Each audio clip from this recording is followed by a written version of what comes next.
Hi guys, this is Himanshu Siwal. मैं आज आपको बताने वाला हूँ एम्पियर सर्किटल लॉ के बारे में। देखिए, अभी तक हमने पढ़ा बायोट सावर्ट लॉ, जिसकी मदद से हम एक स्मॉल करंट कैरिंग एलिमेंट की वजह से किसी पॉइंट पर मैग्नेटिक फील्ड की वैल्यू को कैलकुलेट कर सकते हैं।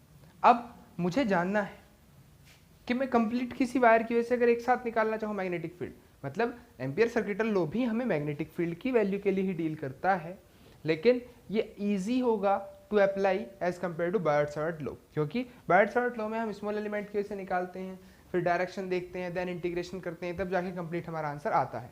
हमने बायोट सावर्ट लॉ की एप्लीकेशंस भी पढ़ी। एक इनफाइनाइट वायर की वजह से मैग्नेटिक फील्ड निकाला किसी पॉइंट पर, दूसरा एक लूप लिया, एक रिंग ली, चार्ज रिंग, उसकी वजह से एक पॉइंट पर मैग्नेटिक फील्ड निकाला, एंड अ सर्कुलर लूप की वजह से उसके सेंटर पर मैग्नेटिक फील्ड निकाला, है ना। चार्ज रिंग की वजह से उसकी एक्सेस पर और करंट कैरिंग सर्कुलर लूप की वजह से उसके सेंटर पर मैग्नेटिक फील्ड निकाला। ये तीन एप्लीकेशन हमने देखी हैं बायोट सावर्ट लॉ की। इनमें से आपको पहली एप्लीकेशन एम्पियर सर्किटल लॉ से भी कराऊंगा। तो चलते हैं अपने टॉपिक की तरफ। टॉपिक है एम्पियर्स सर्किटल लॉ, या इसको कई बार शॉर्ट में एम्पियर्स लॉ भी कह दिया जाता है। तो what is Ampere's law? It state that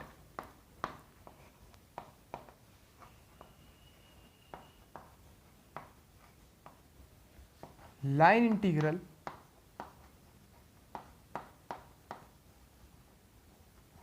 of magnetic field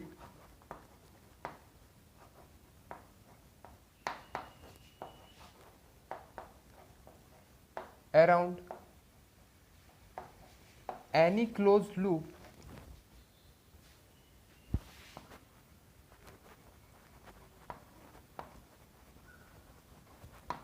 is equal to mu naught times the net current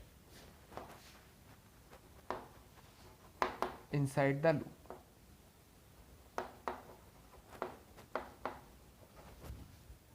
तो इन्होंने क्या बताया कि अगर हम मैग्नेटिक फील्ड निकालना चाहते हैं तो हमें पता है मैग्नेटिक फील्ड एक करंट कैरिंग वायर हमेशा प्रोड्यूस करता है, मतलब करंट के आसपास मैग्नेटिक फील्ड प्रोड्यूस होगा। तो मान लीजिए मेरे पास कोई वायर है, इस वायर के अंदर करंट आई फ्लो कर रहा है। तो अगर मैं इस वायर की वजह से किसी पॉइंट P पर मैग्नेटिक फील्ड निकालना चाहता हूँ, तो उसके लिए हमारे लिए जो नेसेसरी कंडीशन इन्होंने दी है वो दी है क्लोज्ड लूप। हमारे पास एक क्लोज्ड लूप होना चाहिए, ठीक है। तो P पॉइंट से पास होता हुआ एक क्लोज लूप हमें बनाना होगा, ठीक है। उस क्लोज लूप के अंदर से जितना नेट करंट पास हो रहा है, मान लीजिए इस लूप के अंदर कोई और वायर भी आएगा तो उसका मैग्नेटिक फील्ड भी यहाँ होगा, तो टोटल नेट करंट लेना। लेकिन सिंपली हम एक वायर मानते हैं तो सिंपल एक आई करंट फ्लो होगा, ठीक। मान लीजिए P पॉइंट कुछ दूरी पर है। अब क्या करना है कि लाइन इंटीग्रल करना है। ये लाइन इंटीग्रल का सिंबल है। किसका लाइन इंटीग्रल करना है? मैग्नेटिक फील्ड का। Line integral means with respect to L, ठीक। बी का एल के रेस्पेक्ट में लाइन इंटीग्रल करना है, और वो बराबर होगा म्यू नॉट टाइम्स किसके? नेट करंट के। उस क्लोज लूप के अंदर जितना नेट करंट आएगा, ये आपका एम्पियर सर्किटल लॉ है। एक चीज आप याद रखें, वेक्टर क्वांटिटी है मैग्नेटिक फील्ड और लेंथ, तो बी डी एल, क्लियर। तो बी डी एल की डॉट प्रोडक्ट यहाँ होती है।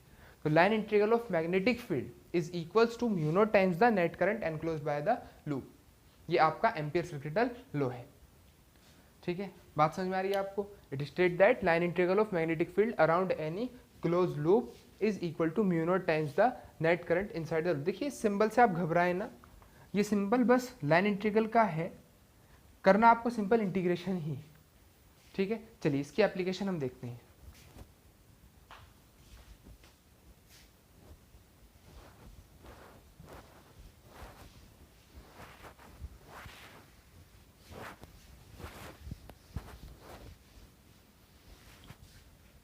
एप्लीकेशन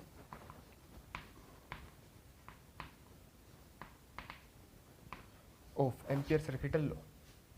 तो पहली एप्लीकेशन है, ध्यान दीजिए बच्चों, to calculate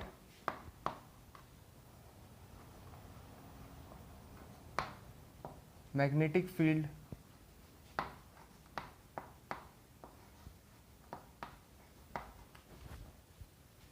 due to a current carrying wire of infinite length.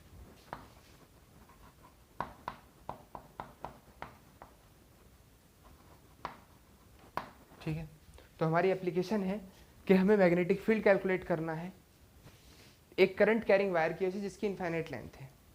ठीक है, तो ये मान लीजिए मैंने कोई इनफाइनाइट लेंथ का वायर कंसिडर कर लिया।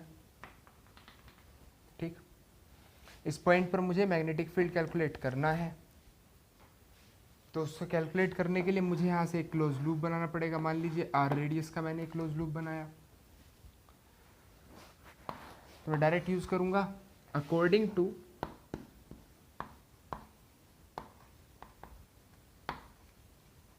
एम्पियर्स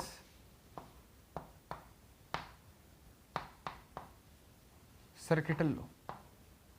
अगर मैं एम्पियर सर्किटल लॉ का यूज करता हूं, that is Ampere circuital law क्या, line integral of BDL equals to mu naught I। ठीक है, ये एम्पियर सर्किटल लॉ लगा दिया हमने। तो अगर डॉट प्रोडक्ट आप खोलते हैं तो BDL कोस थीटा आएगा।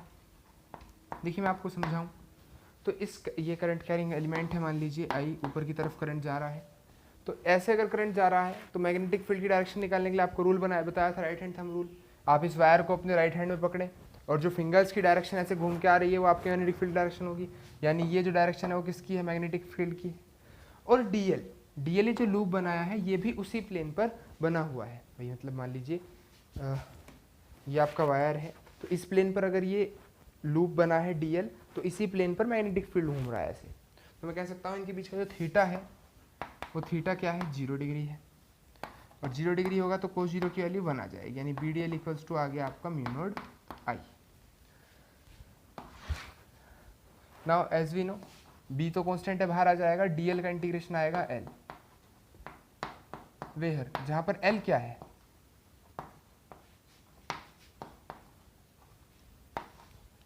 Length of loop. L क्या है, लूप की लेंथ। ठीक है, तो B इक्वल्स टू कितना आ गया, mu naught I by L।